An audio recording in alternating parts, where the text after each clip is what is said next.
True or false, every single A320 emergency checklist is printed inside your quick reference handbook. Grabbing the wrong manual during a fire will waste precious seconds. Flight simmers knowing exactly where to look is the difference between saving the jet and a virtual crash. Where do you actually look when the master warning flashes red? Most virtual pilots immediately reach for the thick paper QRH sitting next to their seat. But what does the actual Airbus philosophy dictate for managing system failures? The Electronic Centralized Aircraft Monitor, or ECAM, is built to handle the vast majority of your problems directly on the center glass screens. Why is that thick paper handbook still sitting in your digital cockpit then?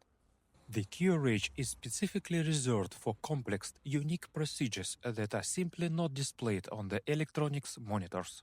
What happens if you try to cross-reference a standard screen warning with the physical book?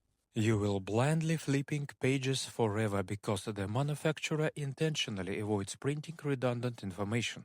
So the statement is absolutely false because standard ECAM procedures are purposely kept out of the physical QRH. Which abnormal procedure is your absolute favorite to practice in Microsoft Flight Simulator?